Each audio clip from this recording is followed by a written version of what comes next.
क्या बोलती पब्लिक, एकदम बढ़िया। तो कैसे आप सभी लोग, उम्मीद करता हूं सभी कोई स्वस्थ होंगे, मस्त होंगे, अपनी पढ़ाई लगातार जारी रखेंगे। मैं हूं किशन पांडे और यह है यूपी बोर्ड का सबसे नंबर 1 एजुकेशन का बेस्ट प्लेटफॉर्म। आई होप आप सभी लोग बहुत अच्छे होंगे और लगातार क्लासेस को रिवाइज कर रहे होंगे।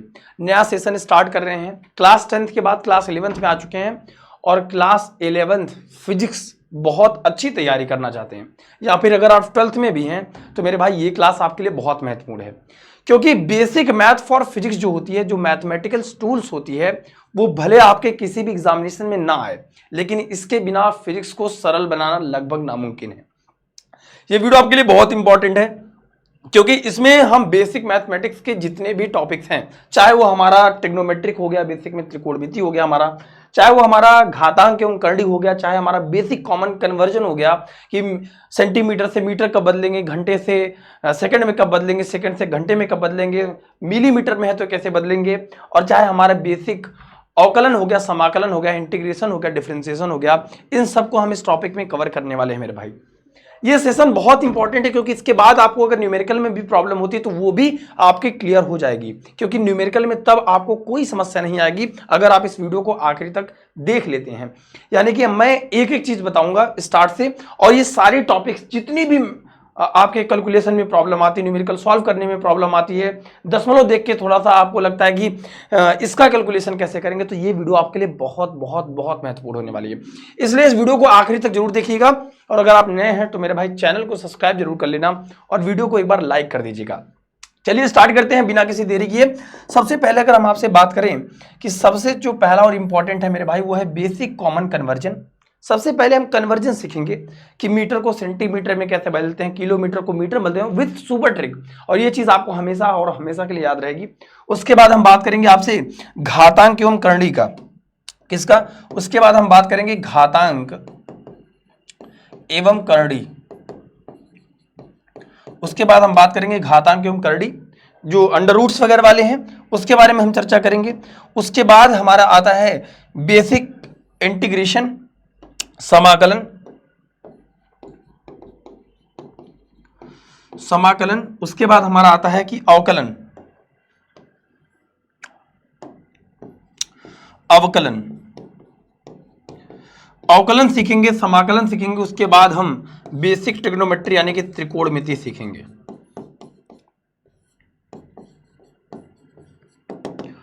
और इससे बाहर ना आपका कैलकुलेशन आएगा, इससे बाहर ना आपकी, चाहे आप 11th दे रहे हो और चाहे आप 12th में हो और चाहे आप बोर्ड एग्जाम का इस बार टारगेट हो, चाहे आपका टारगेट हो जेई, चाहे आपका टारगेट हो नीट और चाहे आपका टारगेट हो एनडीए, लेकिन आपको ये टॉपिक यानी कि ये बेसिक मैथमेटिक्स आपको पता होनी चाहिए, तब आपकी फिजिक्स बहुत अच्छे से स्ट्रांग हो जाएगी।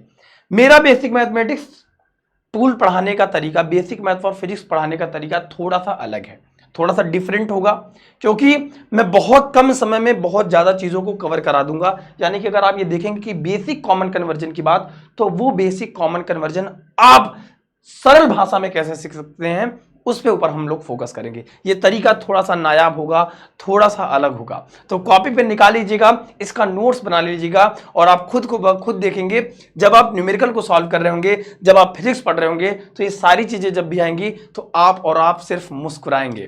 तो चलिए, हमारी पब्लिक तैयार है आज की इस क्लास को धमाकेदार बनाने के लिए। तो सबसे पहले मेरे भाई शुरुआत करते हैं। जैसे आप देखते हैं नॉर्मल बेसिक यूनिट का जो कन्वर्जन होता है, नॉर्मल आप देखते हैं जब भी किसी न्यूमेरिकल को सॉल्व करते हैं तो हमेशा आपको सेंटीमीटर से मीटर में, मिलीमीटर से किलोमीटर में, किलोमीटर से डेसीमीटर में, किसी भी चीज में आपको कन्वर्ट करना रहता है। तो चाहे वो आपको किलो में करना हो, चाहे वो मिली सेंटीमीटर में करना हो, milli centi decimetre, deca hecto kilometre, चाहे आपको जैसे कन्वर्ट करना होगा, तो आप उसको कैसे कन्वर्ट करेंगे। अब इसको तो आप बेसिक यूनिट जो कन्वर्जन हम सीख रहे हैं, बेसिक कॉमन कन्वर्जन सीख रहे हैं। नॉर्मल अगर आप इस चीज को देखेंगे तो आपको या तो याद करने की जरूरत पड़ेगी, लेकिन मैं एक ऐसा तरीका बताने वाला हूं, आपको याद भी नहीं करना पड़ेगा और सारे कन्वर्जन आप सीख जाएंगे। यानी कि हम सबसे पहले सीखेंगे बेसिक यूनिट कन्वर्जन, यानी कि मात्रक को, प्रणाली को, यूनिट को कन्वर्ट करना। चलिए बात करते हैं सबसे पहले कि बेसिक कॉमन कन्वर्जन के बारे में। तो लिखेंगे सिर्फ ट्रिक के अनुसार, हमें सबसे पहले लिखेंगे आप बेसिक कॉमन कन्वर्जन, और सबसे पहले हम सीखेंगे यूनिट कन्वर्जन। क्या सीखेंगे? यूनिट कन्वर्जन सीखेंगे। कन्वर्जन का मतलब होता है कन्वर्ट करना। इंग्लिश से थोड़ा सा भी भयभीत नहीं होना हो जाइएगा आप लोग, होइएगा, क्योंकि मैं उसका पूरा हिंदी आराम से आपको बताऊंगा, ठीक है। आराम से सुकून से समझिएगा। आपको कुछ नहीं करना है। आपको जैसे मान लीजिए किलोमीटर से मीटर में जाना है, आपको मान लीजिए सेंटीमीटर से मिलीमीटर में जाना है, तो आप कुछ मत करिए, आप सिर्फ अपने स्क्रीन पर ये लिखिए। सबसे पहले लिखिए किलोमीटर, फिर आप सोचिए कि किलोमीटर के बाद कौन सी राशि आती है जिसको आपको कन्वर्ट करने की जरूरत पड़ती है। किलोमीटर के बाद मैक्सिमम आप जाएंगे तो आ जाएंगे मीटर में, मीटर के बाद आप आएंगे सेंटीमीटर में, और सेंटीमीटर के बाद आप आएंगे मिलीमीटर में। ये चार चीजें हैं, चारों को एक बॉक्स में आप पहले कैद कर लीजिए।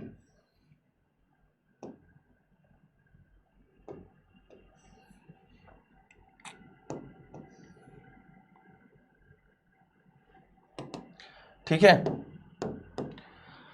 अब आपको क्या काम करना है। अगर मान लीजिए आपको किलोमीटर से मीटर को कन्वर्ट करना है, चाहे आप मीटर को सेंटीमीटर में कन्वर्ट करना हो, चाहे आपको सेंटीमीटर से मिलीमीटर में कन्वर्ट करना है, या फिर आप ऐसे भी कर सकते हैं, ध्यान से समझिएगा। अगर आप डायरेक्ट किलोमीटर से मिलीमीटर में जा रहे हैं, या फिर आप मीटर से मिलीमीटर में जा रहे हैं, या फिर आप सेंटीमीटर से मिलीमीटर में जा रहे हैं, या फिर आप मीटर से डायरेक्ट मिलीमीटर में जा रहे हैं, तो सबके लिए यही फार्मूला, यही तरीका और यही नायाब सुपर ट्रिक। ये ऐसा ट्रिक है, ये नायाब है बिल्कुल, और ये आपको कोई नहीं बताएगा। बहुत सिंपल प्रोसेस है। इसके बाद मान लीजिए आपकी इच्छा हुई कि भैया अगर हम मिलीमीटर से सर सेंटीमीटर कन्वर्ट करना हो, या फिर सेंटीमीटर से मीटर में कन्वर्ट करना हो, या फिर सर हमको मीटर से किलोमीटर में कन्वर्ट करना हो, या फिर इनमें से किसी को, जैसे डायरेक्ट मिलीमीटर से आपको किलोमीटर में कन्वर्ट करना है, तो आइए आपको क्या काम करना है, जो नायाब तरीका है उस पर फोकस करते हैं। अगर आप किलोमीटर से जा रहे हैं तो आपको गुणा करना पड़ेगा 1000 से, एक जीरो कम करते जाइए, फिर आपको गुणा करना पड़ेगा 100 से, फिर इधर जाएंगे तो आपको 10 से गुणा करना पड़ेगा।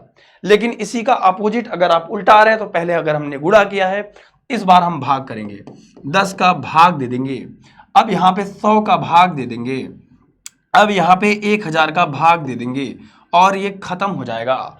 बिल्कुल बेसिक है, बिल्कुल बेसिक है, बिल्कुल बेसिक है। यानी कि अगर हम आपसे यहाँ पे इस चीज को समझने की कोशिश करें, तो जरा ध्यान से समझ लीजिए, ये आपका बेसिक यूनिट कन्वर्जन तैयार हो चुका है। तात्पर्य क्या है, समझिए जरा कि मैं क्या कहना चाह रहा हूं। अगर अब एग्जाम्पल लेते हैं, ताकि आप एग्जाम्पल से हूबहू इस चीज को समझ पाए, इसका स्क्रीनशॉट ले लीजिए, क्योंकि ये, और आपको मैं बता देता हूं, पूरी फिजिक्स में आपको maximum kilometre, metre, centimetre, millimetre, इससे ज्यादा ना आपको कैलकुलेशन जब भी आप न्यूमेरिकल को सॉल्व करेंगे इसकी जरूरत पड़ेगी ना, इसी से आपका पूरी फिजिक्स में काम हो जाएगा। ये भी बात मैं कह दे रहा हूं आपसे। अच्छा, एग्जाम्पल के तौर पे इसको कहते हैं ई डॉट जी डॉट, मतलब फॉर एग्जाम्पल। पहला सवाल ले लेते हैं, जैसे मान लीजिए हमने कह दिया कि आपसे 25 किलोमीटर को, या फिर हमने कह दिया कि जैसे मान लीजिए हमने कहा कि 25 किलोमीटर को मीटर में बदलिए। सपोज दैट, मान लीजिए हमें कह दिया कि भैया 25 किलोमीटर को मीटर में बदलिए।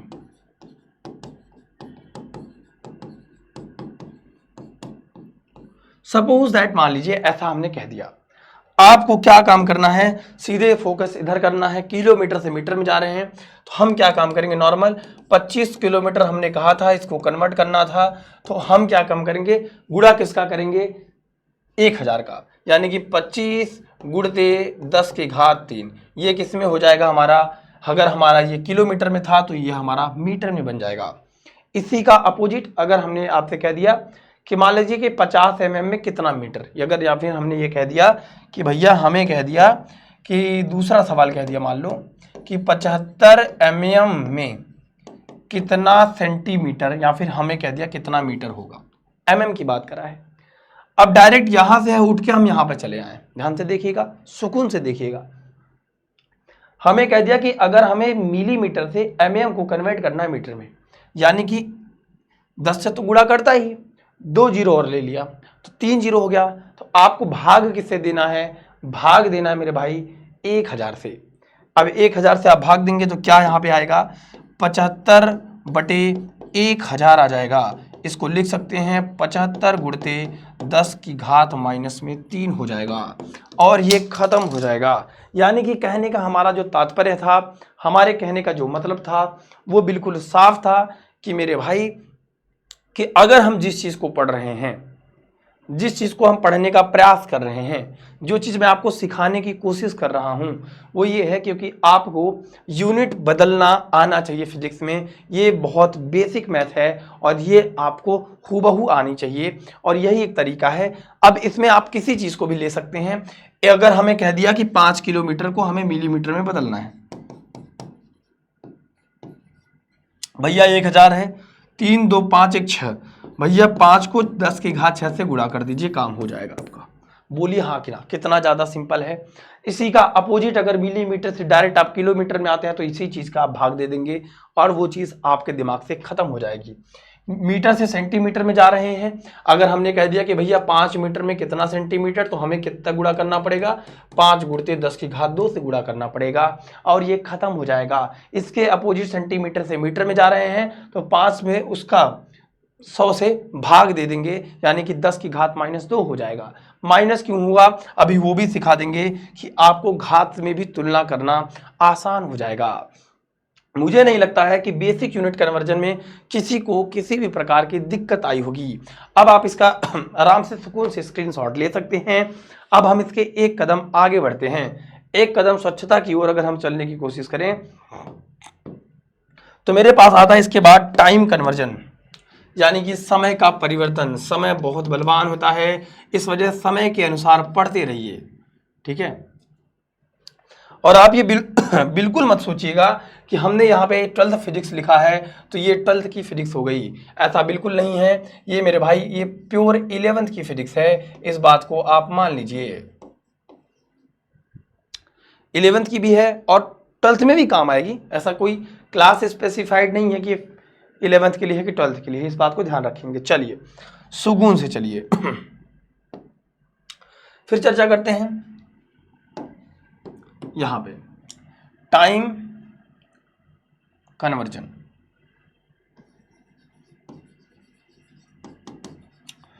टाइम कन्वर्जन कैसे सीखेंगे, जरा इस बात को समझ लेते हैं कि टाइम का कन्वर्जन आप कैसे सीखेंगे।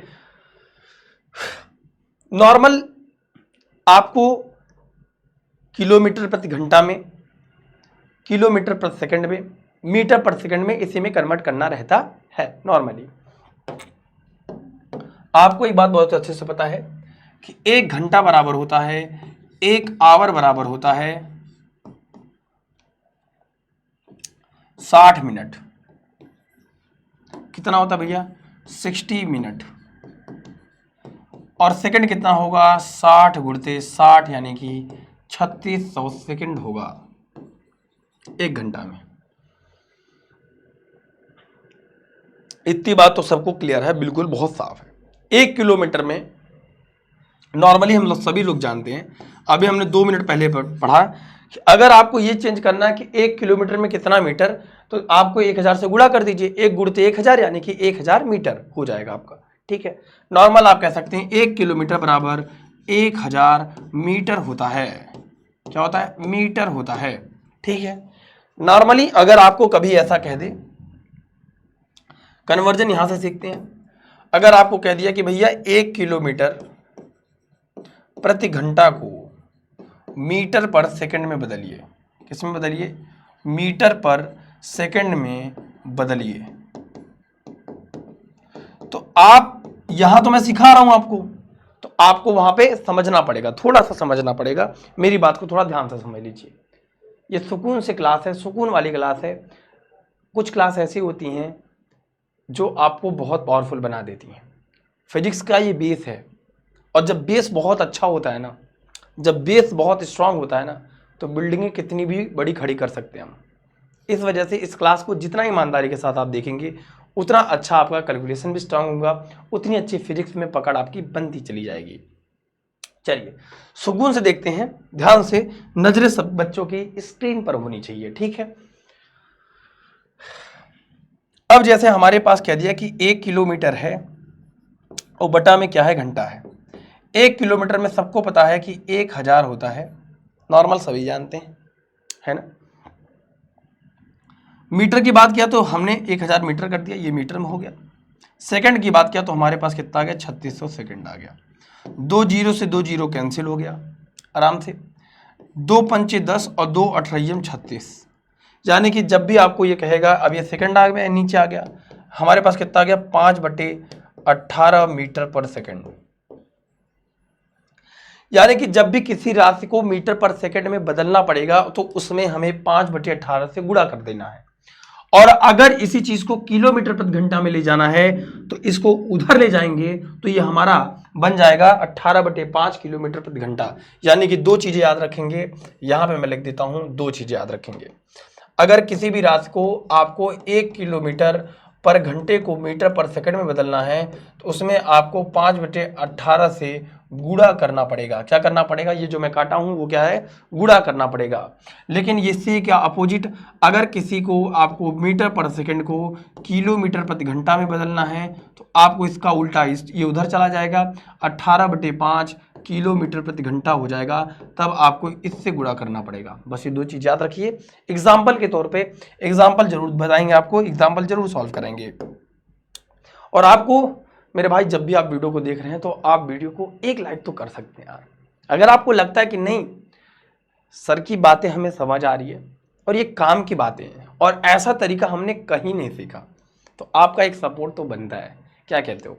चलिए इसके बाद मेरे भैया आगे चलते हैं, थोड़ा सा एग्जाम्पल के तौर पे बताते हैं आपको, ठीक है?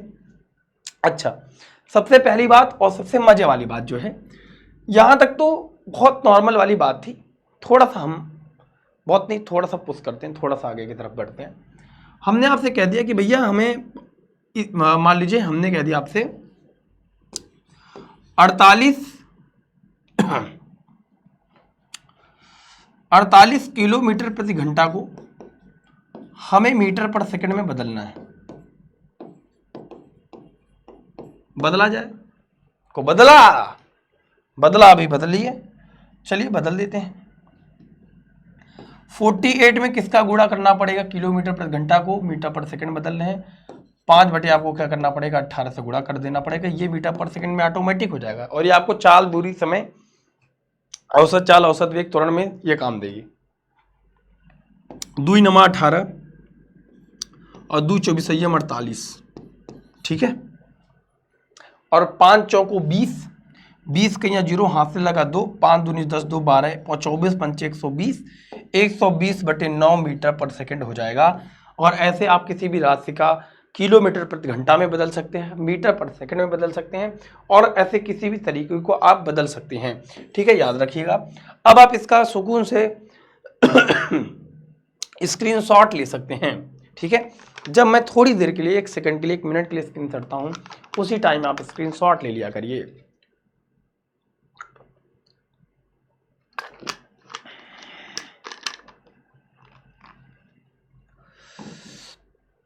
चलिए थोड़ा सा आगे बढ़ते हैं, बहुत थोड़ा सा बढ़ते हैं, बहुत ज्यादा नहीं, तनी मुनी बढ़ते हैं और आपको समझाते हैं। अब हमें क्या कह रहा है? हमने कन्वर्जन दो प्रकार की सीख लिया बहुत प्रेम से, एक ये वाला कन्वर्जन सीख लिया और एक टाइम का कन्वर्जन सीख लिया, ठीक है? ये बेसिक कॉमन कन्वर्जन था। टाइम का कन्वर्जन और आपने इसका कन्वर्जन सीख लिया। अब हमारी बारी आती है कन्वर्जन में। कन्वर्जन तो समझिए हो गया, इसी दो कन्वर्जन की इस्तेमाल बार बार पड़ती है।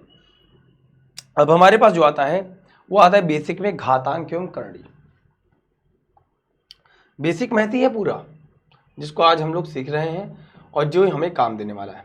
नॉर्मली ये सिंबल है कन्वर्जन में, जैसे आप नॉर्मली मीटर को सेंटीमीटर में जैसे बदलते हैं, वो याद रखने के लिए कि फर्मी को किससे लिखते हैं, पीको को कैसे लिखते हैं, पीको को स्मॉल पी से लिखते हैं, नैनो को एन से लिखते हैं। अगर आपको कोई चीज़ बदलना है, नैनो को 10⁻⁻12, और पीको को है 10⁻12, नैनो को है 10⁻9, माइक्रो का है 10⁻6, मिली का है 10⁻3, सेंटी का है 10⁻2, डीसी का है 10⁻0 और बेसिक यूनिट है, बेसिक है 10, ठीक है?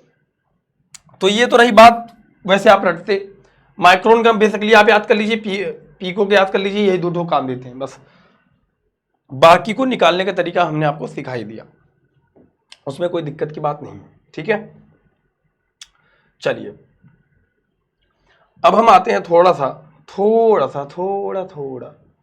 आगे बढ़ने की कोशिश करते हैं। ये समझिए कि आपकी प्योर 11th की है फिजिक्स, प्योर 11th की है, ठीक है। चलिए डन है। अब बात करते हैं इंडिसेस, घातांक।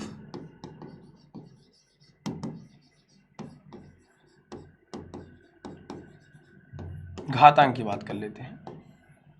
घातांक का हम घातांक को क्यों पढ़ रहे हैं, और घातांक के बाद अब हम थोड़ा सा दशमलव के बारे में पढ़ेंगे। दो चीज पढ़ लेते हैं, फिर घातांक पढ़ने के बाद हम आपको दशमलव वाला पॉइंट शिफ्टिंग, दशमलव बदलना सिखाते हैं, ठीक है। घातांक को जैसे मान लीजिए कि अगर पहला रूल कहता है कि अगर आधार समान है तो घात आपस में जुड़ जाती है। ये आधार होता है, ये घात होती है। आधार समान होने पे घात आपस में जुड़ जाते हैं। ये पहला नियम है घात का। दूसरा है कि अगर 1/x लिखा है तो ये ऊपर जाएगा तो यक्स की घात बेसिक में -1 हो जाएगा। लेकिन अगर ऐसा लिखा है कहीं पे, सपोज दैट मान लीजिए 1/√x लिखा है, तो इसका मतलब साफ साफ लिखा है यक्स की घात में 1/2। रूट का मतलब है घात में 1/2, और ये ऊपर जाएगा तो यक्स की घात में -1 हो जाएगा। तीसरा पॉइंट ये है कि अगर ये मान लीजिए कि घात समान नहीं है, आधार समान नहीं है, तो घात आपस में जुड़ेगी नहीं। दूसरी बात है कि घात का घात, जैसे हमारे पास घात का घात है, एग्जाम्पल के तौर पे समझिए, जैसे यक्स का घात a है और इसका भी घात b है, तो ये घात का घात आपस में गुणा होता है, यानी कि यक्स की घात ये ab हो जाएगा। एग्जाम्पल के तौर पे जैसे यक्स स्क्वायर है हमारे पास और इसका स्क्वायर 4 है, तो इसका जो आंसर आएगा तो 4 दूनी क्या हो जाएगा, 8 हो जाएगा। इस बात को हमेशा याद रखेंगे, ठीक है। हमेशा याद रखेंगे कि घात का घात आपस में गुणा होता है। और जब भी आपको अंडर रूट देखने को मिले, जैसे मान लीजिए √x लिखा है, तो इसका मतलब यक्स की घात 1/2 लिखा हुआ है। हमेशा याद रखिएगा। अगली चीज जो है कड़ी में बेसिक चीजें जो याद होनी चाहिए, घात में जो चीज 2 बार रहेगी, जैसे हमारे पास x है और फिर x है, या फिर याद समझ लीजिए कि हमारे पास घात में 2 है फिर घात में 2 है। अगर घात में 2 चीज एक साथ है तो बाहर एक ही आदमी आएगा। इस बात को याद रखिएगा। अगर घात में x 2 बार है तो इसका मतलब बाहर एक ही बार आएगा और अंडर रूट उस पर हट जाएगा। इस बात को हमेशा याद रखिएगा कि घात में अगर कोई चीज अंडर रूट में 2 बार है तो वो एक ही बार आएगा और अंडर रूट हट जाएगा। क्यों होगा, इसको भी हम समझा देते हैं। देखो यक्स की घात 1 है, यक्स की घात 1 है, आधार समान होने पर घातें आपस में जुड़ जाती हैं, तो ये x का स्क्वायर हो जाएगा। अंडर रूट जहां होता है वहां 1/2 लिख सकते हैं। हमने आपसे कहा कि घात का घात आपस में गुणा हो जाता है, तो घात का घात आपस में क्या हो जाएगा, गुणा हो जाएगा। यक्स की घात 2 गुणते 1/2 हो जाएगा, 2 से 2 कट जाएगा, ये यक्स ही आ गया।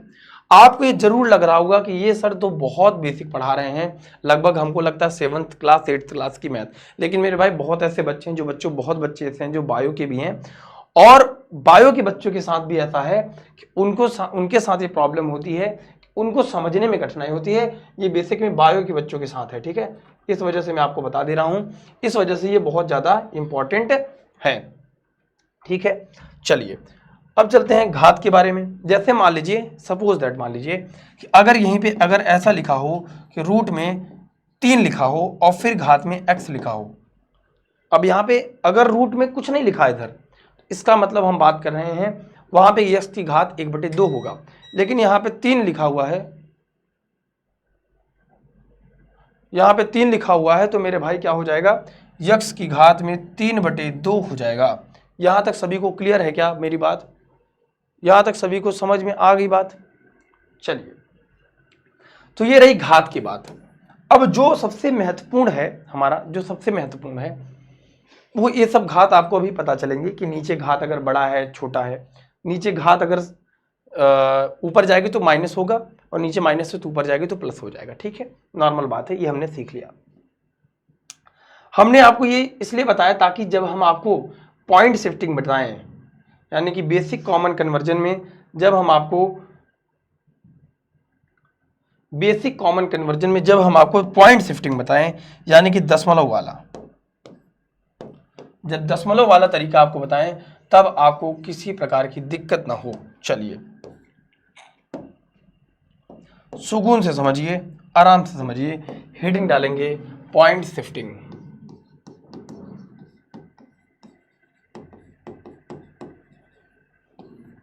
दशमलव का बदलना। ठीक है, मैं डिस्प्ले पे कुछ डिजिट लिखूंगा आराम से, और जब आप इस चीज को सॉल्व कर रहे होते, नॉर्मल क्या होता कि जब भी हम मैथ लगा रहे होते तो मैथमेटिक्स में या फिर जब हम फिजिक्स सॉल्व कर रहे होते तो वहां पे जब हम न्यूमेरिकल को सॉल्व कर रहे होते हैं तो हमारे साथ सबसे ज्यादा जो प्रॉब्लम होती है वो मेरे भाई दशमलव के साथ है। डेसिमल देखते ही हमें लगता है कि पावर कब ज्यादा होगा, पावर कब कम होगा, उसके बारे में चर्चा कर लेते हैं। जैसे मान लीजिए हमारे पास लिखा है 23.45 2 गुणते 10 की घात माइनस में 23 लिखा हुआ है। नॉर्मल देखिए, ध्यान से देखिए, सुकून से देखिए, या तो आप दशमलव के इस साइड जाएंगे या तो आप दशमलव के इस साइड आएंगे, और जब आपके पास कॉपी खुली होगी तो ये होगा, ध्यान से देखिए मैं क्या कर रहा हूं, ये होगा राइट साइड और ये होगा लेफ्ट साइड, यानी कि दायां या तो ये बायां। जब या तो आप दाएं साइड जाएंगे या तो आप बाएं साइड जाएंगे। दाएं साइड और बाएं साइड का मतलब भी थोड़ा सा समझ लीजिए सुकून से। दाएं साइड का मतलब ये है कि हो सकता है कि दशमलव एक बार इधर बढ़ाएं, हो सकता है दशमलव एक बार इधर बढ़ाएं, नॉर्मल बात है, सुकून से। मैं आपको डायरेक्ट ये लिख के क्यों समझा रहा हूं, जरा ये भी समझ लीजिए, क्योंकि कैलकुलेशन हमेशा आपको इसी फॉर्मेट में मिलेगी, ये बात तय है। दूसरी जो सबसे महत्वपूर्ण बात है कि मैं ऐसे क्यों सिखा रहा हूं, देखो नॉर्मल बात है कि भैया यहां पर लिखा हुआ है 43 4.3, तो दशमलव हटाएंगे, दशमलव के बाद एक अंक है तो नीचे एक जीरो बढ़ जाएगी, कॉमन सेंस वाली बात। नॉर्मल हम इसे लिख सकते हैं 43 गुणते 10 की घात माइनस में 1 लिख सकते हैं। हमने किया क्या, हमने दशमलव हटाया, दशमलव के बाद एक डिजिट, अगर हम दशमलव इस साइड लाते या फिर दशमलव इस साइड लाते फिर हमारे पावर में फर्क होता। अब आपको इस चीज को कैलकुलेट करने में थोड़ा सा टाइम लगेगा, लेकिन मैं आपका वो भी टाइम बचाना चाहता हूं मेरे दोस्त, मेरे भाई। मैं वो भी चाहता हूं कि जब आप देखें स्क्रीन पर तो डायरेक्ट आप आंसर हिट करें। मैं ये चाहता हूं कि जब भी आप ऐसे सवाल को देखें तो आप इस चक्कर में ना उलझें, दशमलव को सॉल्व करने के चक्कर में ना फंसे। आप डायरेक्ट क्या काम करें, उस दशमलव की सीधे पावर को ऐड कर सकते हैं, सब्ट्रैक्ट कर सकते हैं, ये समझ लीजिए। ये रहा हमारा पॉइंट शिफ्टिंग का तरीका। अब हम आपको इसका नया तरीका बताते हैं, और शायद ये तरीका आपको पूरे यूट्यूब के इतिहास में कहीं नहीं मिलेगा। तो सभी लोग मेरे भाई एक बार ये बताएंगे कमेंट सेक्शन में कि क्या सभी को इतनी बातें समझ में आ रही हैं, मजा आ रहा है कि नहीं मजा आ रहा है। देखो क्या होता है कि जब हम थोड़ी सी गणित सीखना चाहते हैं, क्योंकि ये इन सारे गणित का हमारे जिंदगी में, हमारे दैनिक जीवन में कहीं ना कहीं काम तो आएगा ही, कहीं ना कहीं तो काम आएगा ही, तो इसकी जरूरत हमारे बेसिक फिजिक्स में बहुत ज्यादा पड़ने वाली है। ठीक है, अब हमारे पास आता है कि डेसिमल को बदलना, दशमलव को बदलना, पॉइंट शिफ्टिंग करना। ठीक है गाइस,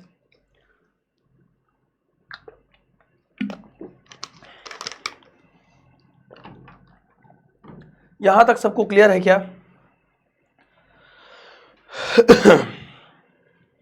होप्स होगी क्लियर होगा है।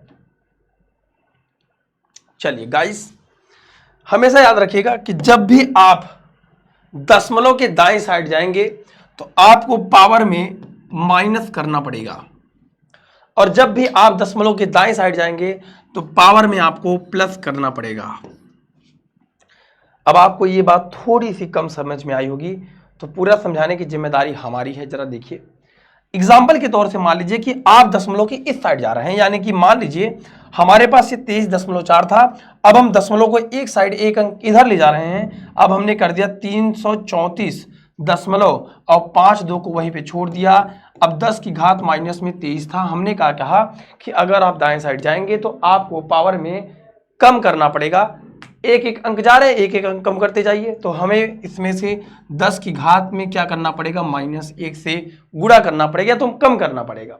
-23 में एक कम करेंगे तो -24 होगा, क्योंकि माइनस ऋणात्मक मान बढ़ता है।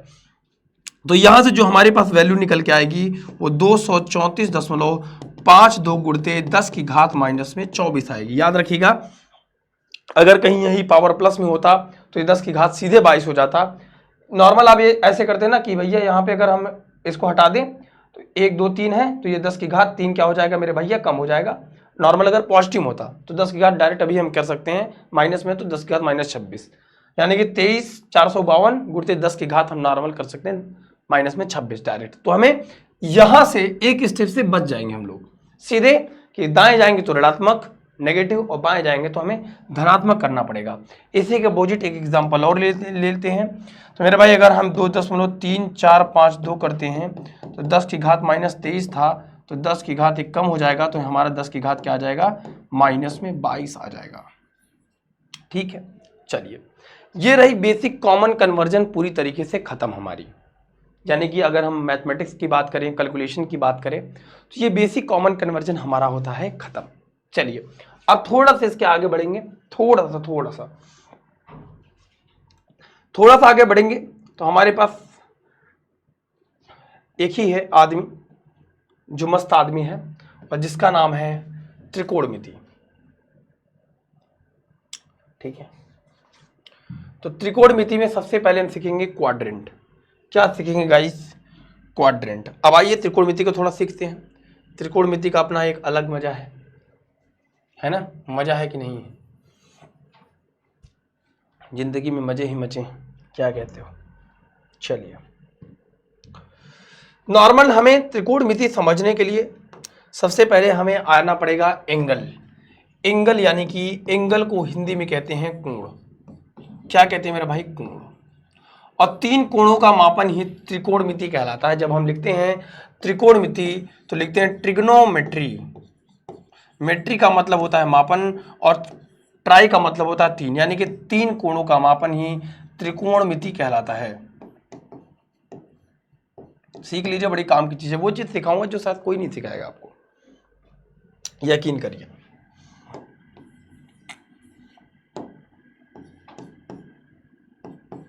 त्रिकोणमिति,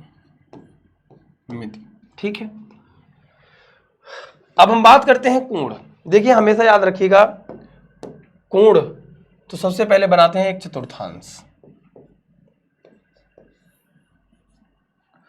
चतुर्थांश को हिंदी में कहते हैं बेटा क्वाड्रेंट। क्या बोलते हैं मेरे भाई, क्वाड्रेंट।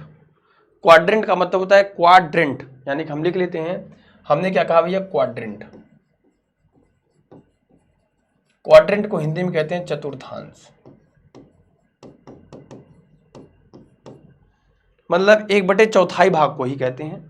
हमने एक सर्किल लिया, सर्किल को 4 बराबर भागों में बांट लिया। नॉर्मल एक वृत्त में 360 अंश का कोण होता है। ये बात हम बचपन से पढ़ते आ रहे हैं कि एक सर्कल में, एक वृत्त में 360 डिग्री का कोण होता है। ये नॉर्मल बात है। इसके हमने 4 पार्ट कर लिए। क्या कर लिए भैया, इसके हमने 4 पार्ट कर लिए, और 4 पार्ट कर लिया तो भैया एक भाग को हम कह देंगे चतुर्थांश, चौथा अंश। ठीक है, नॉर्मल जब भी हम कोण को मापते हैं, तो कोण को जब भी हम मापते हैं तो एक्स एक्सिस के एंटी क्लॉकवाइज डायरेक्शन में मापते हैं। कहाँ मापते हैं भैया, एंटी क्लॉकवाइज। एंटी क्लॉकवाइज और क्लॉकवाइज क्या होता है, जरा ये भी समझ लीजिए। बहुत ज़्यादा इंग्लिश नहीं, बहुत आराम से समझ लीजिए। एंटी क्लॉकवाइज का मतलब होता है घड़ी की सुई की विपरीत दिशा। क्लॉकवाइज का मतलब है घड़ी की सुई की दिशा ऐसे होती है, इसके अपोजिट चलें तो घड़ी की सुई की विपरीत दिशा होती है। चलिए उस पर भी चर्चा कर लेते हैं। अब नॉर्मल अगर हमने इसको 4 बराबर भागों में बांट दिया तो ये पहला हो गया चतुर्थांश, second quadrant, third quadrant and fourth quadrant. 4 quadrant हो गए। नॉर्मल आप सोचते हैं कि यहां से यहां तक की कोण कितने बनेगी भैया, 90 डिग्री। इससे ज्यादा इस बात भाई साहब की औकात नहीं है, इससे ज्यादा तो औकात होगी नहीं। और जब भी हम किसी कोण को मापते हैं तो एक्स एक्सिस के एंटी क्लॉकवाइज डायरेक्शन मापते हैं।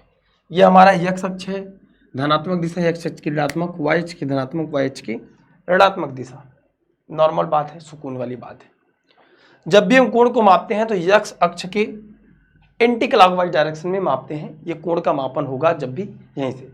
ऐसा नहीं होगा कि इस कोण को ऐसे मापा जाए, यहां से माप दें, ऐसा कभी पॉसिबल नहीं है। जब भी कोण को मापेंगे एक्स एक्सिस से एंटी क्लॉकवाइज में। नॉर्मल आप ये देखिए कि पहले वाले चतुर्थांश में अगर आप देख पाएं तो पहले चतुर्थांश में आप नॉर्मली स्क्रीन पर देख पाएंगे इसमें जितने भी कोण बनेंगे सब 90 अंश से कम बनेंगे, 90 माइनस थीटा होगा। ठीक है, अब हम इससे आगे बढ़ेंगे तो 90 से ज्यादा ही होगा, और 90 और 90 180 हो गया। तो इसमें जितना कोण बनेगा वो 180 अंश से कम बनेगा, इससे ज्यादा तो बन ही नहीं सकता बेचारा। सुकून समझिए, बहुत मजे वाली बात है। मैं वो चीज सिखाने की कोशिश कर रहा हूं जो आपको शायद कहीं ना मिले और ये आपको काम देगी। यकीनन काम देगी मेरे दोस्त, यकीनन काम देगी आपको। देखिए 180 से अंश से कम बनेगा, और जब हम 180 में 90 जोड़ेंगे तो इसमें जितने भी कोण बनेंगे वो 180 में 90 हम जोड़ देंगे तो हमारा हो जाएगा 270। यानी कि इसमें जो कोण बनेगा वो 270 बनेगा। 270 से कम ही बनेगा, 270 से तो ज़्यादा बन ही नहीं सकता। 271 बनेगा, अगले क्वाड्रेंट में चला जाएगा। अब 270 में हम जब 90 जोड़ देंगे तो ये कितना हो जाएगा मेरे भाई, 360। इसमें जितना कोण बनेगा वो 360 बनेगा। अब इसमें जो कोण जाएगा वो 360 से ज़्यादा जाएगा, हम नॉर्मल कह सकते हैं 360 प्लस थीटा। और आपको भी पता है कि एक वृत्त में 360 अंश का ही कोण बनता है, इससे ज़्यादा है किसी एक वृत्त की औकात नहीं। अब ऐसे कोण बनाते जाइए। आज के बाद आपसे कोई ये भी कह देगा कि भैया 5000 साइन 5000 का मान बताइए, साइन 4470 का मान बताइए, साइन 4545 का मान बताइए, फिर भी आप मान निकालने में सिर्फ 2 से 3 मिनट लेंगे, मैक्सिमम की बात कर रहा हूं। चलिए, ट्रिग्नोमेट्रिक में समझने वाली बात यही है, नॉर्मल क्वाड्रेंट वाली। हमने कहा कि इसमें एंगल जो होगा 180 अंश से अगर कम होगा तो ज़्यादा किससे होगा, ज़्यादा होगा 90 से। सारे एंगल 90 से ज़्यादा होंगे। हमने कहा कि अगर इसमें कोण 270 से कम होगा तो ज़्यादा किससे होगा, 180 यहाँ तक था तो 180 से ज़्यादा होगा, 180 से ज़्यादा होगा। हमने कहा कि अगर इसमें 360 से कम होगा तो ज़्यादा किससे होगा, 270 से ज़्यादा होगा। इससे ज़्यादा इसकी औकात ही नहीं है भाई।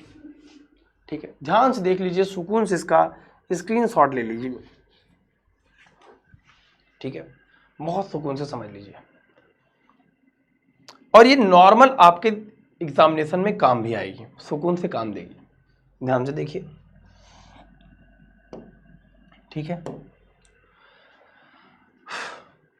अब हमने ये चीज क्यों लिखाया, क्योंकि जब आप किसी भी चतुर्थांश में, किसी भी क्वाड्रेंट में कोण निकालें तो बहुत आसानी से हम निकाल ले जाएं।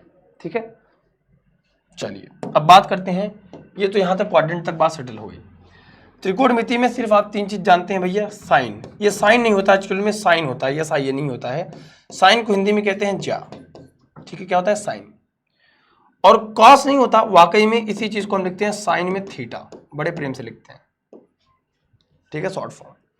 इसके बाद होता है ये कोसाइन, यानी कि ये होता है कोज्या, यानी कि इसको बोलते हैं कॉस थीटा। फिर आता है टेंजा, टेंजेंट, इसको बोलते हैं स्पर्शज्या, सीख लीजिए। और इसका शॉर्ट फॉर्म होता है टेन थीटा। यही त्रिकोणमिति में यही 3 चीजें हैं महारत। साइन का उल्टा होता है कोसेक, या फिर 1/, हम लिख सकते हैं कोसेक। साइन का उल्टा होता है कोसेक थीटा। कॉस का होता है सेक थीटा। और ये कोसेक नहीं होता, ये होता है कोसेकेंड, ये होता है सेकेंड। और ये होता है टैन का उल्टा को टेंजेंट। ये वाकई में होता है क्या, कॉट थीटा जिसको हम बोल रहे हैं, जिसको सेक थीटा बोलते हैं, वाकई में होता है सेकेंड। लेकिन हम शॉर्ट फॉर्म लिखते हैं, क्योंकि होता है ना कि किसी का गांव में नाम है, मान लो रामचंद्र द्विवेदी जी, लेकिन उनको गांव वाले राजू राजू कह के बुलाते हैं, है ना। जिसको किसी का नाम होगा चंद्रबली उपाध्याय तो चंदू चंदू नाम करके बुलाते हैं। ऐसे ही मेरा इसका पूरा नाम साइन है, लेकिन सबसे लोग शॉर्ट फॉर्म में साइन बोलते हैं। ये कोसाइन है, लेकिन हम बोलते हैं कॉस थीटा। ये टेंजेंट, लेकिन हम बोलते हैं टेन थीटा। ये है कोसेकेंड, हम बोलते हैं कोसेक। ये होता है सेकेंड, इसे बोलते हैं सेक थीटा। ये होता है को टेंजेंट, लेकिन इसको क्या बोलते हैं, कॉट थीटा। चलिए, ये तो बेसिक बात है, ये तो बेसिक आए ना आए इससे किसी को फर्क ही नहीं पड़ता। सर इसको पढ़ने से क्या फायदा, फायदा ये है दोस्त मेरे कि आपको सिर्फ एक बात जो नायाब है, जो किसी को नहीं पता है, वो आप सीख लीजिए और आप गुणगान करेंगे जिंदगी भर। इन पूरे ट्रिग्नोमेट्रिक रेशियो में जितना हमने ये लिखवा दिया है,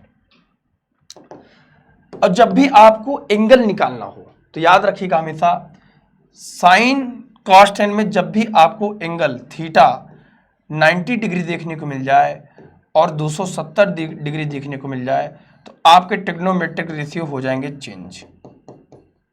चेंज किस में होंगे, चेंज में याद रखिएगा, साइन चेंज हो जाएगा कॉस में, अगर कॉस है तो साइन में, और टैन है तो कॉट में, और कॉट है तो टैन में।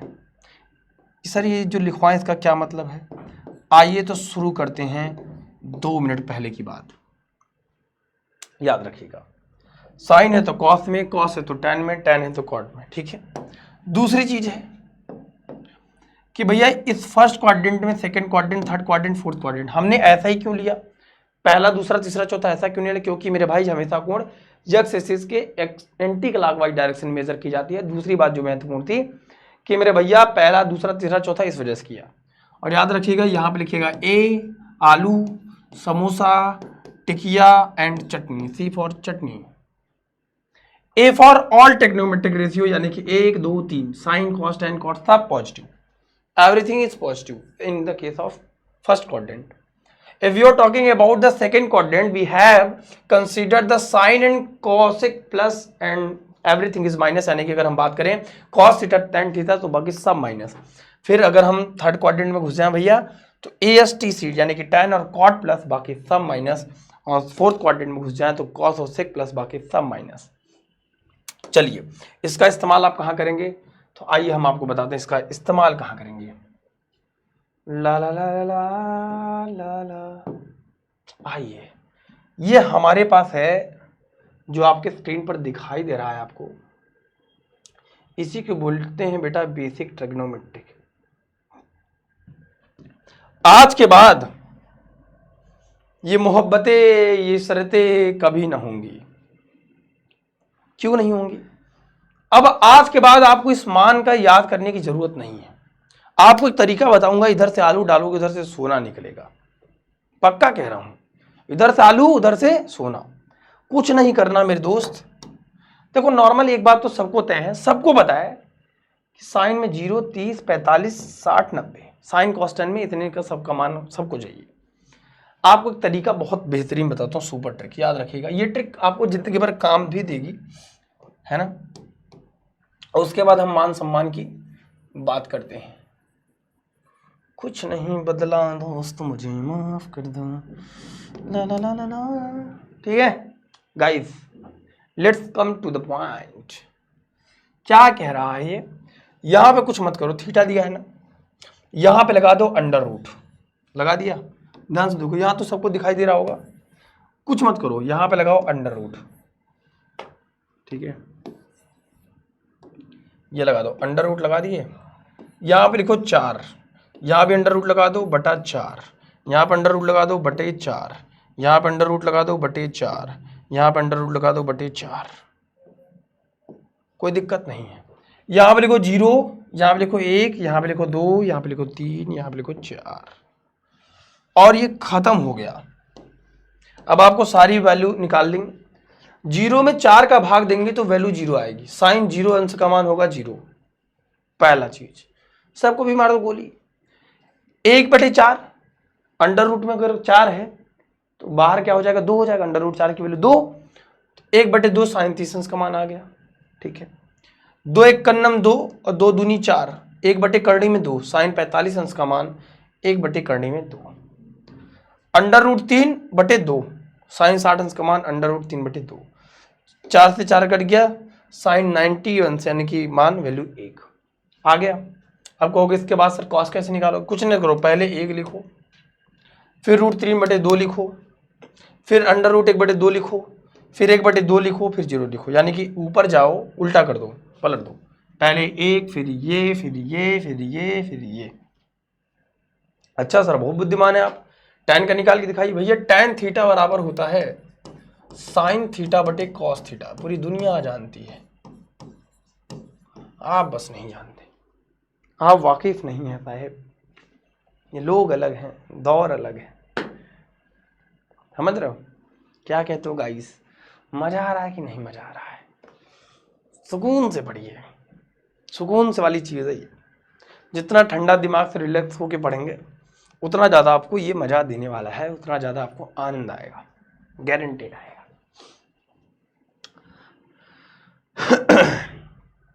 चलिए सुकून से थोड़ा सा आगे बढ़ लेते हैं। अगर tan की निकालें, साइन में भाग देंगे, 0 में 1 का भाग देंगे, 0/1 वैल्यू 0, 1/0 दैट इज इंफिनिटी, याद रखेंगे। इसका भाग इसमें देंगे, 1/2 का भाग दे देंगे रूट 3/2 में, ऊपर चला जाएगा तो 1/2 गुणते 2/√3, 2 से 2 कट गया, 1/√3 आ गया। दोनों का भाग देंगे 1 आ जाएगा, दोनों का भाग देंगे 2 से 2 कट जाएगा, √3 आएगा। 1/0 नॉट डिफाइंड, यानी कि दैट इज इंफिनिटी। ठीक है, मुझे नहीं लगता है कि यहां तक आपको किसी भी प्रकार की समस्या, तकलीफ, दिक्कत, परेशानी हुई होगी। Is that clear? होनी भी नहीं चाहिए, बहुत बेसिक बात है। नॉर्मल इतनी बात तो सर पता चल गई, लेकिन सर अगर साइन 120 अंश पूछ लिया तब क्या, साइन 145 अंश पूछ लिया तब क्या, साइन 60 अंश पूछ लिया तब क्या? तो भैया बताते हैं, आइए।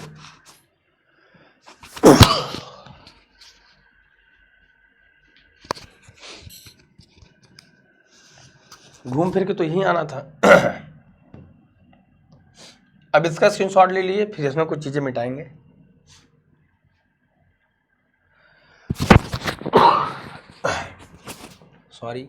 Sorry guys. चलिए समझते हैं। जैसे अगर हमने आपसे कह दिया कि भैया कॉस में 120 अंश का मान कितना होगा,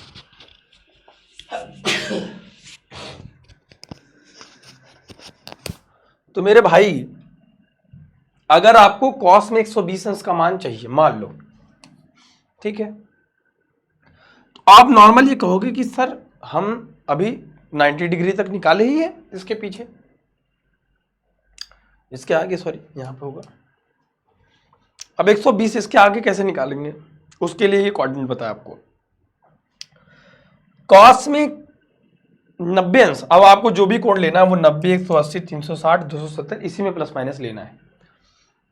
90 में कितना जोड़ोगे 120 हो जाएगा, तो लिखेंगे सर कॉस में 90 में हम 30 अंश जोड़ दें सर, मेरा काम हो जाएगा, पक्का हो जाएगा। कहना हाँ सर हो जाएगा। तो हमने कहा ठीक है, अगर इतने से काम बन रहा है तो काम बना लो। कॉस में 90 प्लस हमने क्या कर दिया 30 डिग्री। हमने आपसे साफ साफ कहा है कि थीटा में अगर कोण में 90 दिख जाए, 270 दिख जाए तो चेंज होगा 100%। वो साइन हो जाएगा तो कॉस में, कॉस हो जाएगा तो साइन में, टैन हो जाएगा तो कॉट में। कॉस है तो किस में हो जाएगा, साइन में 30 अंश।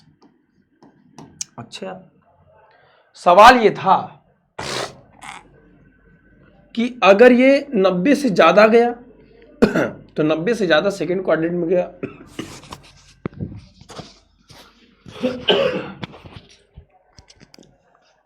सेकंड क्वाड्रेंट में गया, और सेकंड क्वाड्रेंट में अगर हम 90 से ज्यादा जा रहे हैं तो इसका मतलब हमें ये बात बहुत अच्छे से पता है कि सेकंड क्वाड्रेंट में साइन और कोसेक प्लस होगा, बाकी सब माइनस होगा। बोलो क्या कहते हो? तो यहां से अगर आप यहां से निकालने की कोशिश करोगे तो कॉस में 120 डिग्री की वैल्यू कितनी आ जाएगी मेरे भाई, देख लो आराम से सुकून से। साइन और कोसेक की वैल्यू प्लस, बाकी सब माइनस में। अब जो साइन 30 अंश की वैल्यू होगी वही हमारा किसकी वैल्यू होगी भैया, कॉस में 120 अंश की। यहां से देख लो, साइन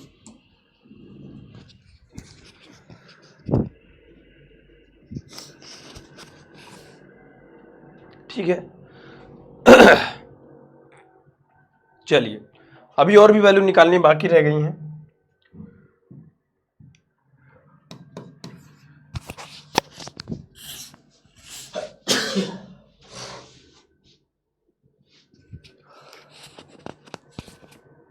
आइए गाइस इधर चलते हैं। जैसे अगर हमने आपसे कह दिया सुकून से, अगर हमने आपसे ये कह दिया, इतनी बात मेरे प्यारे भाई आपको क्लियर हो गई, ठीक है।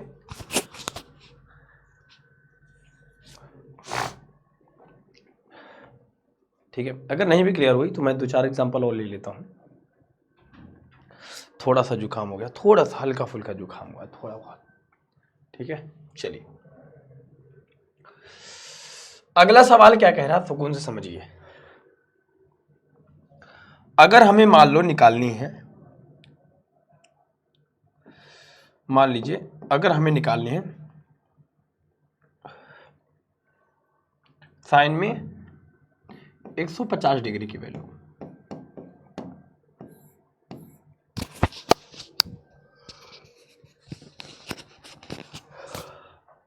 आपको क्या काम करना पड़ेगा मेरे भाई, अब आपको पता है कि 150 में अगर आप देखेंगे तो 180 से कम में जा रहा है, तो नॉर्मल आप लिखेंगे, लिख सकते हैं इसको साइन में 180 माइनस में 30 डिग्री।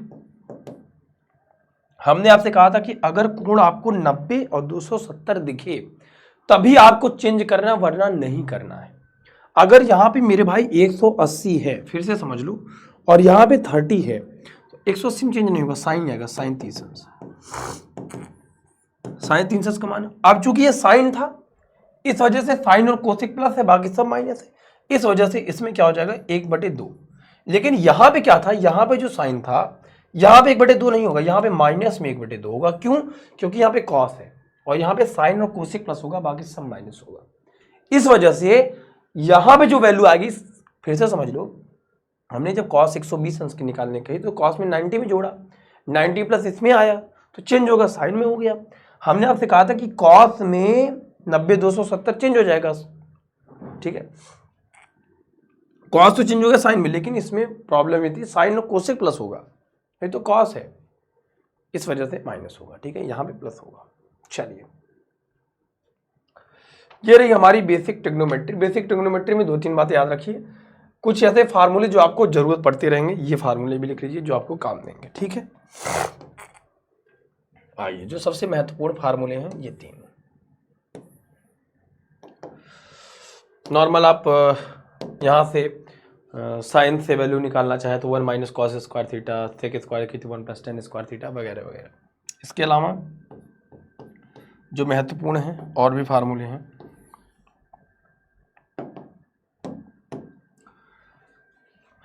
साइन 2 थीटा का फार्मूला, ठीक है, होता है 2 sine theta into cos theta. ये फार्मूले आपको काम में देंगे। अगर कभी 2 नहीं लगाया, सिर्फ साइन थीटा लिखा है, तो इसको ऐसे भी लिख सकते हैं 2 sine theta by 2 into cos में थीटा बाई 2, ठीक है, ये हो गया। फिर इसके बाद दूसरा जो पड़ा हुआ आता है वो आता है कॉस में 2 थीटा का। क्या आता है? कॉस में 2 थीटा का फार्मूला आता है। तो पहला आएगा जैसे 2 कॉस स्क्वायर थीटा माइनस 1, या फिर होगा 1 माइनस 2 साइन स्क्वायर थीटा, या फिर हो जाएगा cos square theta minus sine square theta. ये 3 फार्मूले होंगे, ठीक है। ये दोनों फार्मूले साइन 2 थीटा के और ये कॉस, ये फार्मूले आपको हमेशा काम देते रहेंगे, याद रखिएगा। अगर सपोज दैट सिर्फ थीटा हुआ कॉस में, तो यहाँ पे 2 cos square theta by 2 minus 1 होगा, यहाँ पे 1 minus 2 sine square theta by 2 होगा, यहाँ पे cos square theta by 2 minus में साइन स्क्वायर थीटा बाई 2 होगा। ये फार्मूले हैं जो आपको बेसिक, इसके अलावा कई फार्मूले हैं ट्रिग्नोमेट्रिक आइडेंटिटीज के, जिनको आप याद कर लीजिएगा। एडिशन का फार्मूला साइन ए प्लस बी का sign A cos B plus cos A sine B का, इसका फार्मूला हो गया। जैसे इसको लिख सकते हैं, साइन स्क्वायर थीटा को लिख सकते हैं 1 माइनस कॉस स्क्वायर थीटा, ठीक है, आराम से लिख सकते हैं सुकून से। यहाँ से लिख सकते हैं, ये वाला फार्मूला देख रहे हैं आप, जो अभी मैंने 2 मिनट पहले बताइए, सिर्फ साइन स्क्वायर थीटा बराबर लिखना है तो 1 माइनस कॉस स्क्वायर थीटा लिख सकते हैं, ठीक है। ये तो हो गई हमारी त्रिकोणमिति भी, कन्वर्जन हो गया, त्रिकोणमिति हो गया।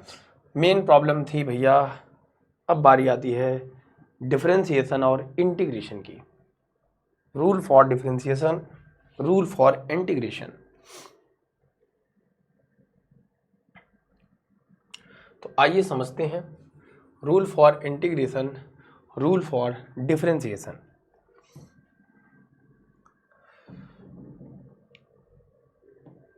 ठीक है, पहले कुछ चीजों को समझ लीजिए, फिर अवकलन समाकलन तो बहुत आसान की चीज हो जाएगी।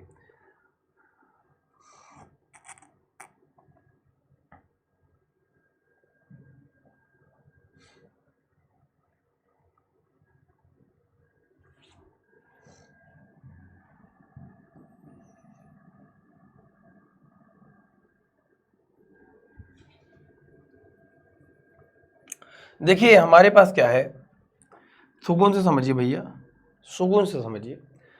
हमें कलन 2 प्रकार का होता है। कलन को कहते हैं कैलकुलस। कैलकुलस 2 टाइप का होता है, एक होता है अवकलन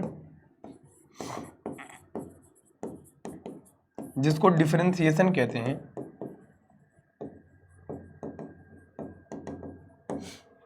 ठीक है, जिसको क्या कहते हैं, और दूसरे को कहते हैं इंटीग्रेशन।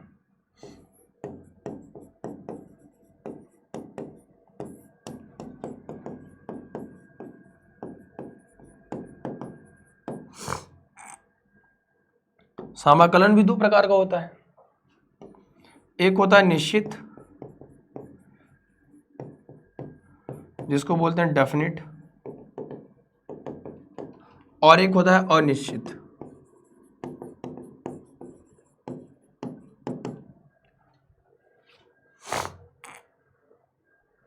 एक होता है इनडेफिनिट।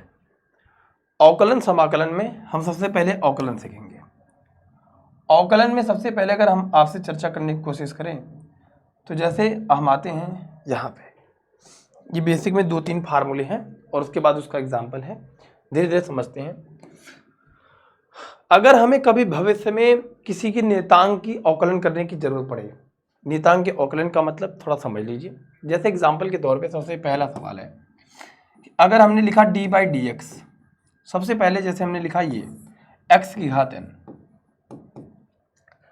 यहाँ पे dx है और यहाँ पे भी आधार में भी x है, इसका मतलब x की घात n का x के सापेक्ष हम क्या कर रहे हैं, अवकलन कर रहे हैं। इसको पढ़ते हैं, पहले घात आती है, फार्मूला होता है, फिर आधार आता है, यही काम देगा, बहुत बहुत काम देगा ये, फिर घात में कम हो जाएगी, यही फार्मूला होता है इसका, पहले सीख लीजिए। इसको पढ़ते कैसे हैं, पढ़ते कैसे हैं जरा ध्यान से सुनिए। इसको पढ़ते ऐसे हैं, लिखेंगे बहुत प्रेम से कि x की घात n का x के सापेक्ष अवकलन, कैसे पढ़ेंगे, x की घात n का x के सापेक्ष अवकलन,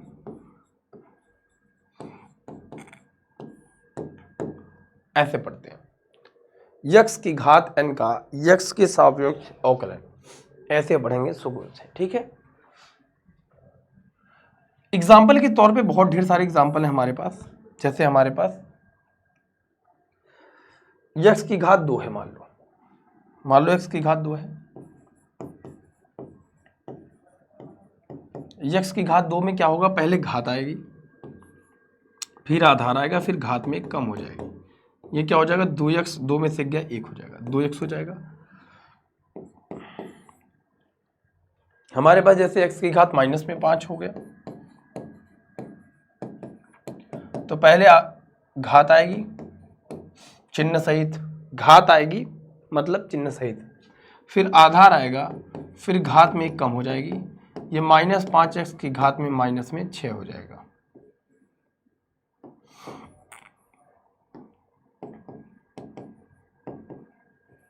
ठीक है, चलिए एग्जाम्पल के तौर पे और वो ढेर सारे हैं, लेकिन अभी हमें और फार्मूले बताना है। अगला हमारे पास फार्मूला है सेकंड नंबर, अगर हम कभी नियतांक का अवकलन करते हैं, नियतांक कौन होगा, जिसके सापेक्ष आप अवकलन कर रहे हैं उसका कोई भी टर्म अवकलन करने के लिए ना बचा हो, उसे हम कांस्टेंट, जैसे 2, 3, 4, 5, 6 कोई अंक हो गया, 7, 8 थीटा हो गया, यहाँ पे अगर साइन थीटा भी हुए, यक्स है लेकिन यहाँ पे वाई होता, तो उनका अवकलन क्या होता है मेरे भाई, 0 होगा, याद रखिएगा। एग्जाम्पल के तौर पे जैसे समझिएगा कि अगर हमने कह दिया कि भैया अवकलन करना है आपको, ठीक है, लेकिन आपको अवकलन करना है 5 का, तो 5 का अवकलन कितना होगा, 0, याद रखेंगे। ये हो गया अवकलन की बात, समझते चलिए सब चीज। ये हो गया x की घात n का अवकलन और x की घात n का। चलिए अगला फार्मूला है तीसरा, इसी में अगर आपको कभी ये देखने को मिल जाए e की घात x का अवकलन, हमें कह दिया कि सिर्फ e की घात x का अवकलन बताइए, तो जो e की घात x का अवकलन होगा वो e की घात x ही होगा, e की घात x का अवकलन क्या होगा, e की घात x ही होगा, ठीक है।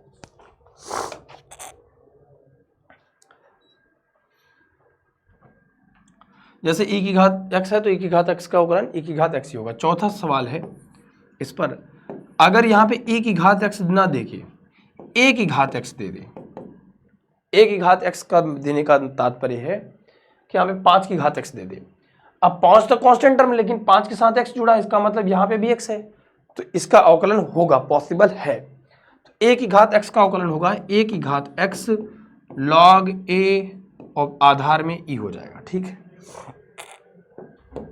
a की घात x का अवकलन क्या हो जाएगा, a की घात x log a और आधार में e हो जाएगा।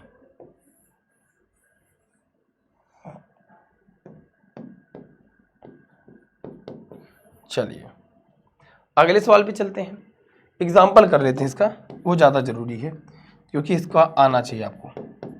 जैसे अगर आपसे क्या कह दे, समझिए ध्यान से, अगर आपसे कह दे कि भैया हमको अवकलन निकालना है 4 की घात 4 की घात x का अवकलन बताइए। आपको कुछ नहीं करना, सबसे पहले 4 की घात x लिखना है, फिर log लिखना है, फिर आधार ही तो लिखना है, a लिखा है तो यहाँ पे 4, और कुछ नहीं तो आधार में e। लॉग में हमेशा एक बात याद रखिएगा, लॉग जब भी आप लिखते हो, लॉग आप जब भी लिखें, यहाँ पे जैसे समझ लो, लॉग में अगर यहाँ पे कोई आधार नहीं दिया है, इसका मतलब वहाँ पे आधार क्या होगा, एक्सपोनेंशियल यानी कि ई फॉर एक्सपोनेंशियल होता है जो ये है, इसको हिंदी में कहते हैं चर घातांकी। क्या कहते हैं, चर घातांकी। हालांकि अब उतना भी आपको गणित नहीं पढ़ना, लेकिन समझते चलिए कि मैं क्या कहना चाह रहा हूँ। क्यों गिर रहा हूँ भाई, चलिए अब इसको इतना नोट कर लीजिए, फिर मैं थोड़ा सा आगे बढ़ता हूं।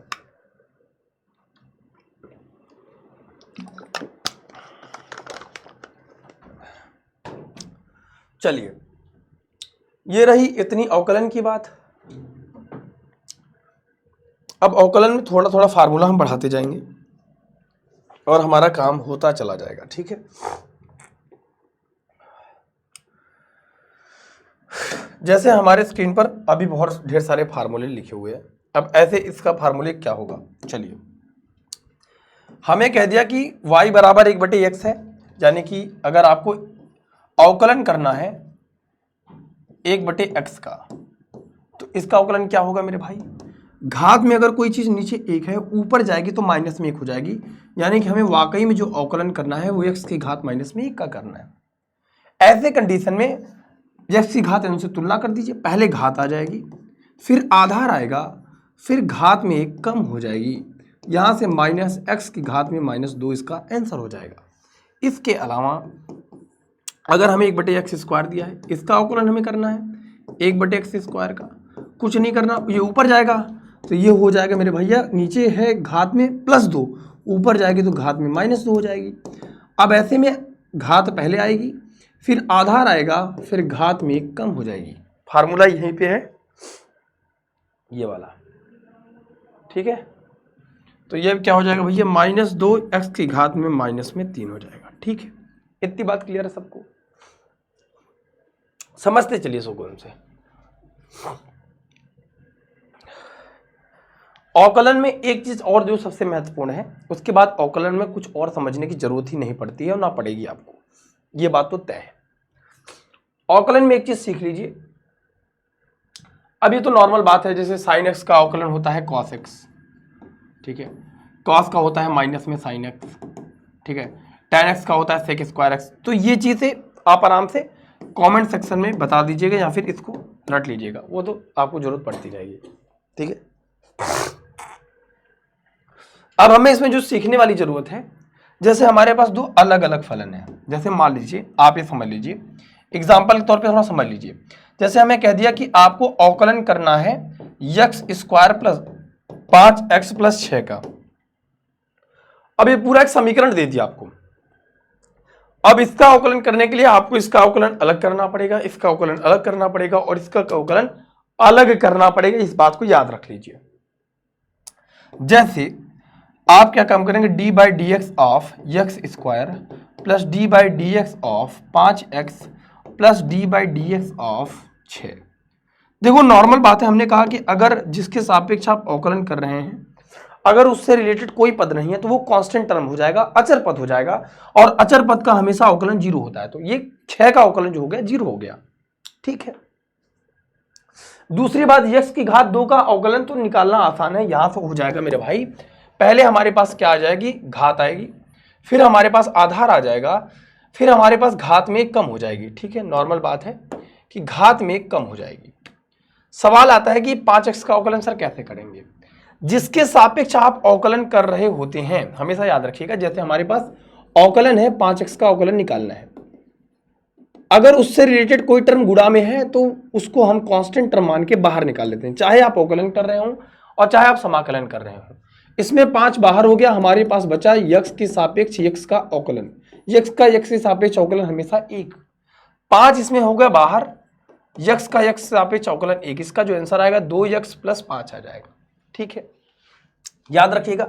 हमने यहां पे एक चीज आपको सिखा दी कि अगर हम किसी का अवकलन कर रहे हैं d/dx ऑफ, जैसे हमारे पास c और x लिखा हुआ है, तो हमेशा कांस्टेंट टर्म बाहर हो जाएगा, हमेशा बाकी का अवकलन बचेगा, हमें करना पड़ेगा, याद रखिएगा। ठीक है, बस ये खत्म हो गया। अवकलन जितनी शिद्दत से आप सीखेंगे, समाकलन उतनी आसान हो जाएगी, क्योंकि अवकलन का ही उल्टा होता है समाकलन। ठीक है, डन है। चलो, अवकलन में एक चीज आपको और सिखानी रह गई है।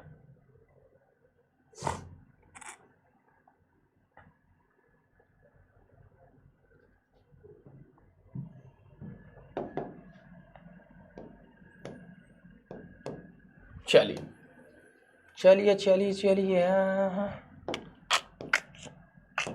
चलिए, सुकून से देखिए।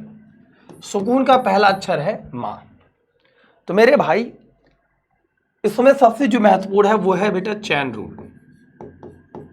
साइकिल वाला चैन समझिए, चाहे अपना रूल समझिए, इसको बोलते हैं चैन रूल। अगर ये चैन रूल सीख ली तो आपको पूरे अवकलन पे सिर्फ आपका राज होगा और किसी का नहीं होगा। ये भी बात थोड़ा सा जान लीजिए। अवकलन पर राज करना है तो भैया आपको चैन रूल सीखना पड़ेगा, बहुत महत्वपूर्ण है, बहुत मजेदार है। चैन रूल कहता क्या है वो समझ लीजिए। जब भी हम किसी भी पद का अवकलन करते हैं, जैसे sin x का करें, cos x का करें, tan x का करें, e की पावर x का करें, a की पावर x का करें, जिस की घात n का अवकलन पूछे, किसी के सापेक्ष अवकलन पूछे, तो जिसका अवकलन नहीं पता होता है, ध्यान सुन लीजिए, जिसका अवकलन नहीं पता होता है उसका गुणा में फिर से अवकलन करते हैं। आए, नहीं पता होता फिर भी करते हैं। चलिए बताते हैं आपको, चैन रूल आज से सीख जाएंगे। हमें बहुत अच्छे से पता है कि d/dx ऑफ e की घात x का अवकलन क्या होता है, e की घात x होता है। लेकिन मेरे दोस्त, मेरे खरगोश, मेरे भाई, मेरे यार, मेरे आलू के कतरे, अगर मैं आपको कह दूं e की घात 5x का अवकलन बताइए, तो ये कभी गलती से मत कहना कि e की घात 5x का अवकलन भी सर e की घात 5x होगा, ऐसा नहीं है। हमें पता है कि e की घात x का अवकलन e की घात x होता है, तो जिसका अवकलन हमको नहीं मालूम होता है उसको हम x मान लेते हैं, अपने मन में एक कोई संख्या मान लेते हैं, अपने मौसी का नाम मान लेते हैं, कुछ भी मान सकते हैं आप, बस उसके साथ हम उसका अवकलन गुणा करके कर देते हैं। फिर से इसी को चैन रूल का मतलब क्या, एक के बाद एक उसी का गुणा करके उसे हम बढ़ा देते हैं।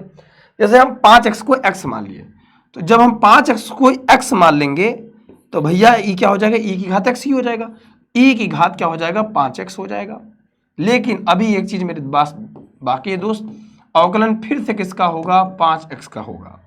यहाँ पे sin x होता, tan x होता, cos x होता, tan थीटा होता, कुछ भी होता, इसका अवकलन करने के बाद वापस से अवकलन हम लोग करते करते करते चैन रूल फॉलो। e की घात 5x हो गया, अब इसमें से 5 बाहर निकाल लिया, यक्स का यक्स के सापेक्ष अवकलन 1 हो गया, 5 e की घात में 5x हो गया। चलिए और एग्जांपल 1-2 देते हैं ताकि आपको समझ में अच्छे से आ जाए। यहां पे हम अवकलन कर रहे हैं, जैसे हमें पता है कि sin x का अवकलन होता है माइनस में cos x, चाहे cos x का अवकलन होता है sin x। चलो ठीक है, नॉर्मल हमने कह दिया कि भैया ये बताइए। अच्छा, लेकिन मेरे दोस्त अगर हम आपसे कह दूं आपको अवकलन निकालना है साइन में cos x का, अब आपको पता है साइन x का अवकलन तो पता है, लेकिन साइन x के प्लेस पे क्या है, cos x है, तो हम cos x को क्या मान लेंगे, x। अब गलती इतनी है कि साइन x का अवकलन लिखने के बाद, x के जगह पे लिखने के बाद फिर से अवकलन होगा cos x का, क्योंकि x के जगह पे cos x फिर से दे दिया है। ठीक है, अब इसका तो नहीं पता है, तो साइन x का अवकलन हो जाएगा माइनस में cos x के जगह पे क्या है x, फिर cos x हो जाएगा, लेकिन फिर से गुणा करेंगे, अवकलन किसका करेंगे, cos x का। क्यों?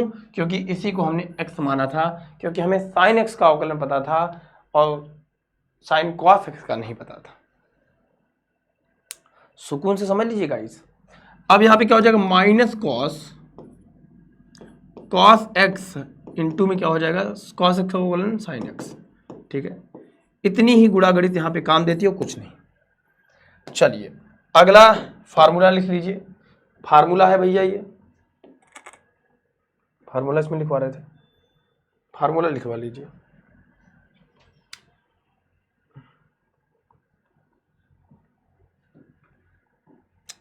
यहीं पे लिख लीजिए। फार्मूला अगला है इंपॉर्टेंट, log x का अवकलन होता है 1/x।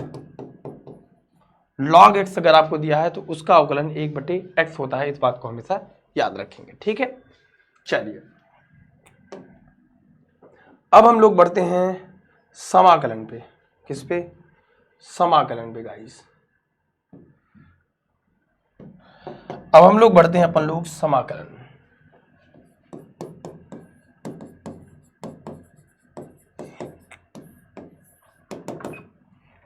समाकलन का मतलब है इंटीग्रेशन, यानी कि इंटीग्रेशन कैसे निकालेंगे। सबसे पहला फार्मूला, अगर हमने कहा कि यक्स की घात n का यक्स के सापेक्ष समाकलन कीजिए, इसका तात्पर्य क्या है कि यहाँ पे इसको पढ़ेंगे कैसे, यक्स की घात n का यक्स के सापेक्ष अवकलन, ये भाग में था तो अवकलन कहते थे। ठीक है मेरी बात, इतनी बात सबको क्लियर है। आइए इसका फार्मूला क्या होगा, घात में एक जुड़ जाएगी और उसी चीज से हम लोग भाग दे देंगे।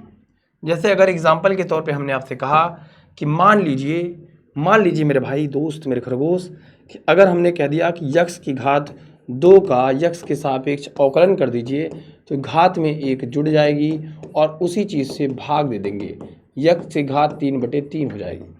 एग्जाम्पल के तौर पे अगर हमने कह दिया कि सिर्फ dx का समाकलन बताइए तो यक्स होगा, घात में कह दिया सिर्फ dp का समाकलन बताइए तो सिर्फ p होगा, क्योंकि यहाँ पे कुछ टर्म नहीं है, उस टर्म को एक मान लेंगे और सिर्फ dx का समाकलन x होगा। ठीक दूसरा इसमें फार्मूला जो आता है वो ये आता है कि अगर कोई कांस्टेंट टर्म रहे इसके साथ, जैसे मान लीजिए अगर हमारे पास c इंटू डी एक्स है, हमेशा याद रखिए कि कांस्टेंट टर्म को बाहर निकाल लेंगे और फिर बचे खुचे का हम समाकलन करेंगे। याद रखिएगा 5x है तो 5 बाहर निकाल के फिर x का सापेक्ष का अवकलन कर लेंगे। ठीक है, याद रखेंगे, सुकून से याद रखेंगे। कोई भी कांस्टेंट टर्म हुआ भैया बाबू, जैसे मान लीजिए एग्जांपल एक थोड़ा दे देते हैं, जैसे हमने कह दिया कि भैया 5x का समाकलन बताइए x के सापेक्ष। 5 क्या है, कांस्टेंट टर्म है, क्योंकि 5 तो मैच ही नहीं खा रहा है, 5 बाहर, हमारे पास समाकलन बचेगा x dx का, तो क्या हो जाएगा 5x² 2 हो जाएगा। ठीक है, चलिए बाकी के जितने फार्मूले हैं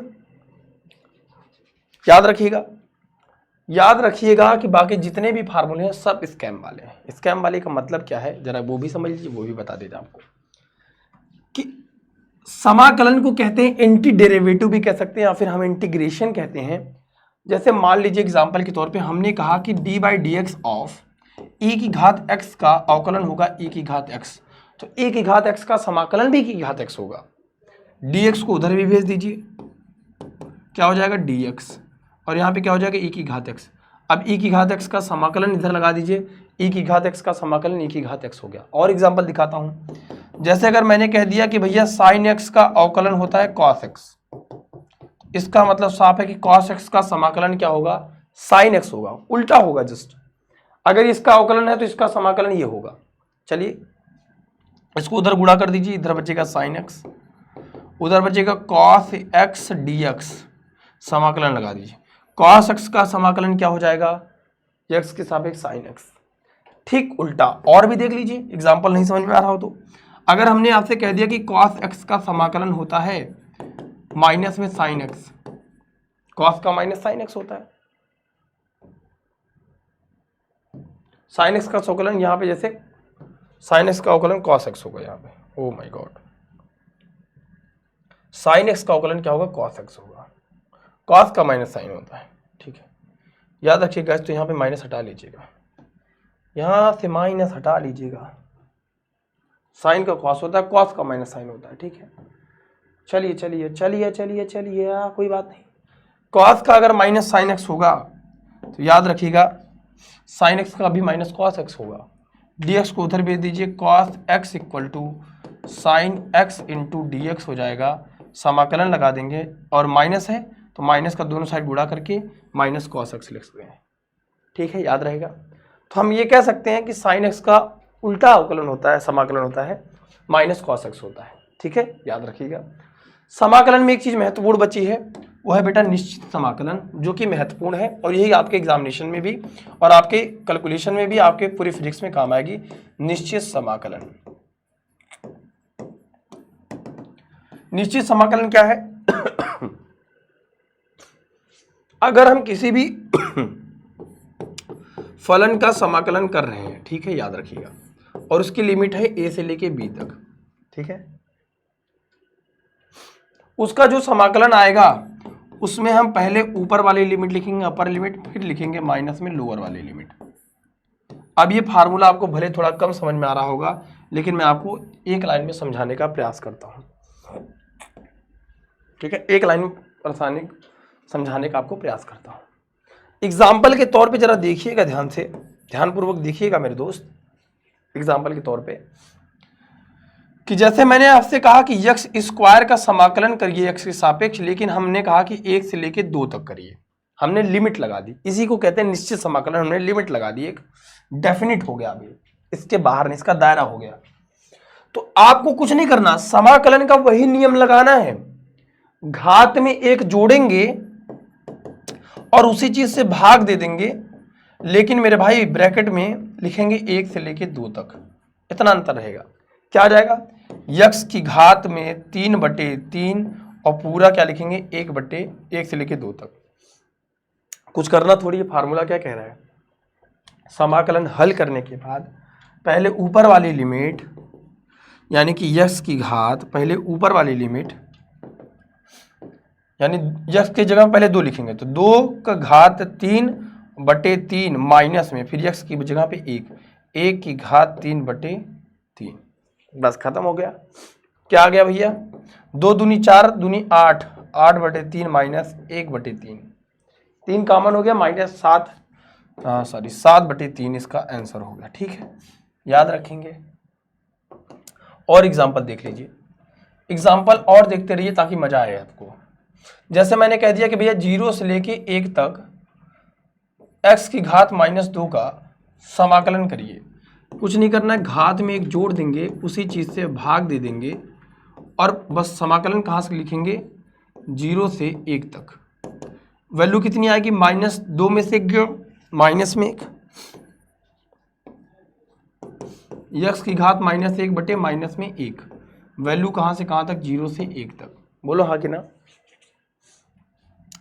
इसको लिख क्या सकते हैं, -1/x लिख सकते हैं, लिख सकते हैं कि नहीं लिख सकते हैं? 0 से 1, एक बार x की वैल्यू 1, -1/1, एक बार वैल्यू माइनस में है तो एक बार x की वैल्यू 0, 0 लिखेंगे तो वैसे भी इन्फिनिटी, ये लगभग ना के बराबर, कोई हटा दो, मार दो गोली, हमारे पास सिर्फ क्या आ जाएगा, कोई दिक्कत की बात, कोई तकलीफ की बात नहीं होनी चाहिए। चलिए और इसी में बता देते हैं, 1-2 एग्जाम्पल और बता देते हैं। जैसे मान लो, ये तो नॉर्मल बात हो गई, नॉर्मल बात ये हो गई, अगर हमने कह दिया कि भैया 0 से लेके, हमने कहा π/2, हमने कहा भैया साइन एक्स का आपको करना है समाकलन, ठीक है। साइन एक्स का समाकलन क्या होता है? 2 मिनट पहले हमने निकाला कि साइन एक्स का जो समाकलन होता है वो माइनस में कॉस एक्स होता है, ठीक है। साइन एक्स का समाकलन माइनस में कॉस एक्स होता है, लिखेंगे माइनस में कॉस एक्स, वैल्यू कहाँ से कहाँ तक? 0 से π/2 तक। बोलो हाँ कि ना? एक बार एक्स की वैल्यू क्या लिखेंगे भैया? कॉस में π/2, एक बार लिखेंगे क्या भैया? माइनस माइनस से प्लस हो जाएगा, कॉस में 0, कॉस 0 की वैल्यू 1 हो जाएगी और कॉस 90 की वैल्यू 0 हो जाएगी। बोलो हाँ कि नहीं? आया? आई बात? गई समझ में? और समझ लीजिए सुकून से, सुकून से और समझ लीजिए, ऐसे थोड़ी चलेगा। ऐसे थोड़ी चलेगा।